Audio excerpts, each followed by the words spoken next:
Hey guys, welcome back to my channel. It is sort of hard to believe that December is over. It is now 2017. So today it is time for my monthly wrap-up. Since I also attempted the holiday booktubeathon, I wanted to start off by doing a quick wrap-up of the challenge, which is going to be very quick because I just didn't finish it. So I was originally planning to read either The Devil Wears Prada or The Red Pyramid for a book that had red on the cover, depending on whether or not I had finished Devil Wears Prada by the time the booktubeathon started. I had not. So Thursday of the booktubeathon, I finished Devil Wears Prada, which I only kind of liked. I've seen the movie and I really liked the movie. The reason that I didn't really like this very much is, first of all, the book doesn't have Meryl Streep, which, like, Meryl Streep is just a genius.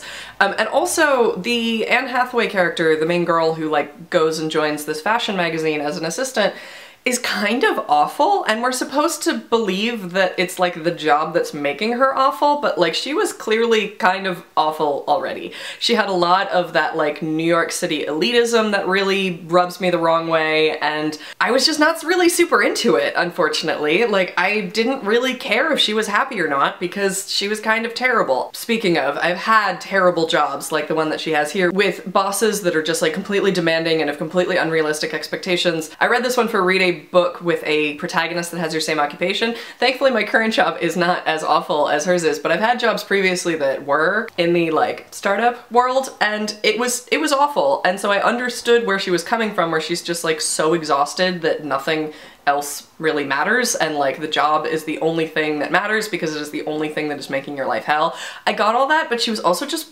really treating all of her loved ones terribly, and so I just couldn't really get into it, unfortunately. So the other books that I was going to try to get to in the booktubeathon were the Holic Omnibus, which unfortunately I didn't even touch, and then Northanger Abbey, which I did get a few chapters in, and I'm going to try to finish it in January probably, but I only got to chapter 5, which, you know, I don't really have a reason why I didn't get to it. It was just New Year's Eve and I didn't feel like it. I was tired. It's been a long year. So while I did not manage to complete all of the books for the holiday booktubeathon, I did read 6 books in the month of December, which brought my yearly total to 69 books. And so let's go over the rest of them. So the next book that I wanted to talk about was Jay Asher's What Light. This one I read for Read, the first book that you see in a bookstore. I saw this one on like a front end cap display when I went into a bookstore, and I'd read another book by Jay Asher, which is 13 Reasons Why, which is about a girl who commits suicide, and it's very emotional. This one is much more lighthearted than that. It is about a girl whose family runs a Christmas tree farm, so she spends most of her life in Oregon, and then they pack up every year and go down to California, and so she has a like winter Christmas life in California. And so they're going down for what might be their last year because it hasn't been turning a profit the way that it used to, and of course she meets a boy, and it's a contemporary romance. I ended up liking it a little bit more than I expected to, because contemporary romance, particularly in the YA genre, tends to be pretty predictable, and so I usually don't really end up falling for it. But this one, while it was predictable on the plot side, was actually a pleasant surprise on the character side, because the characters were drawn in a way that felt realistic and also sympathetic, because they all felt like real people, and her parents were a little bit overprotective but still reasonable, and she is struggling with things like trying to keep up her friendship with her friends back in Oregon, and also trying to balance, you know, being with this new boy that she's into that also has had a history of some mental health issues that her parents are not super thrilled about, but like, you know, they're still willing to give him a chance. The plot, like I said, is fairly predictable, but it did end up pleasantly surprising me on the character front. So the next book that I read this month is another in the romance genre, only this one was an adult romance book. This is Act Like It by Lucy Parker. This is a fake dating in the West End story, which kind of tells you why I read it and why I enjoyed it, because I love fake dating. It's like one of my favorite things. This was another one that was like fairly predictable in terms of plot, but also really pleasantly surprised me on the character front. So the main character, Lainey, is a West End actress working in some kind of period piece, I've forgotten exactly what, and she is in the awkward position of she has recently broken up with one of her coworkers, and one of her other coworkers is a kind of superstar of the West End in that he is just absolutely brilliant. He's also very difficult to work with, and he has a bit of a publicity problem. So his publicist decides that he needs a PR makeover and that he and Lainey should be like seen in public a few times, and then the press will sort of draw its own conclusions. Lainey is not thrilled with this at all because while Richard is a fantastic actor, he is kind of a terrible person to be around, but she ends up sort of getting roped into it, and there are hijinks and adventures from there. Like I said, it's kind of predictable on plot, but it was another one where the characters felt like real people and they felt like rational people that were making rational decisions, and I just ended up really liking it, and I love fake dating, so this one was really enjoyable. So the next book that I managed to finish in December was Gemina by Amy Kaufman and Jay Kristoff. I used this for the Pop Sugar category of read a romance set in the future, I think. I was sort of cheating because this is a sci-fi book, but it does have a romance plotline, and so I was just like, it's close enough. This is the sequel to Illuminae, which I absolutely loved. This whole series is told all in document format, so it's in IM conversations, and this one has pages out of a journal, so it has some drawings in it, and it has email exchanges and security camera footage transcripts and all that kind of stuff. Illuminae completely blew me away because in a lot of ways it was a reading experience that I had never really had before because it plays with form in a really interesting way where it's sort of a combo novel graphic novel. Because, however, I'd already gotten used to that in Illuminae, by the time I read Gemina, it didn't quite have the same level of like, oh my god, I've never read anything like this before, but I did still really enjoy Gemina. And by the end, there were a few sections that were new, that were really interesting and had to sort of invent new ways of reading to get through them.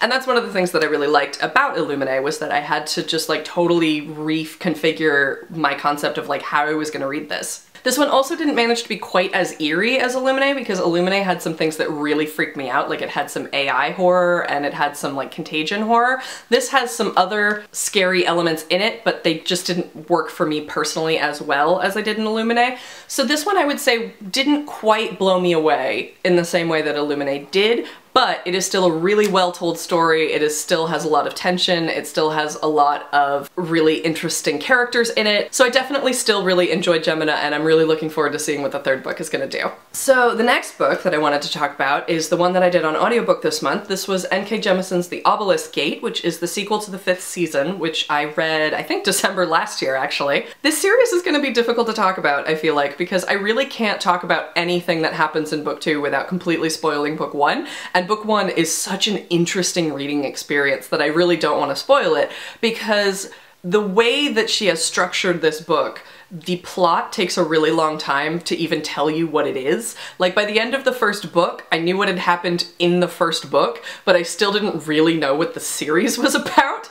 And so by the end of the second book, I do feel like I know what's happening in the series, but I can't tell you. So what I would say is that N.K. Jemisin is a master of world building. She is a master of storytelling. The way that she tells the story in 5th season is completely immersive and intense. It takes a while to unfold, so just kind of go with it, is what I would say. It is about a world that is all one continent. It is called the Stillness, and it regularly experiences large-scale catastrophic extinction events. There are also practitioners called Orogens, which can move the earth in different ways. They can channel earth energy and heat and redistribute things, and they've basically been kept as slaves in what is known as the Fulcrum, because an Orogen can really, really easily kill a ton of people.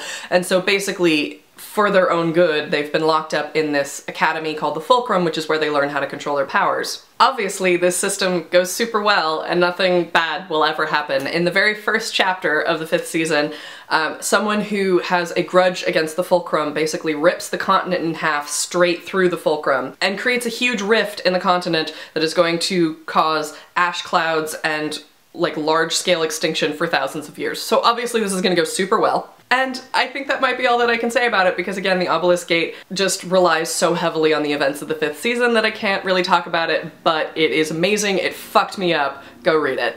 So the last book that I wanted to talk about, I'm going to try to do quickly because this was also on my top 5 of the year. This is Maggie Stiefvater's The Scorpio Races. This is a standalone that she wrote before the Raven Boys Raven Cycle series, and it takes place on an island where every October magical murderous seahorses that are sort of based off of Kelpie mythology but aren't exactly Kelpies come out of the ocean, and then because human beings are insane, The people of the island would capture them, and then on the 1st of November they would race them. So this book follows two of the race contestants, Sean and Puck, who is also named Kate, and it goes into their reasons for why they're running in this very, very dangerous race. Also, it goes into the island and how the island is the only place that has these horses, and the island has this ability to just kind of enthrall certain people. So because it is such a small geographical area, some people are born there, they grow up there, and then they leave because the island didn't catch them, and then there are some people that are born there, grow up there, and will never ever leave. And Puck is having to realize that while she is of the latter category that just is in love with this island and never wants to leave,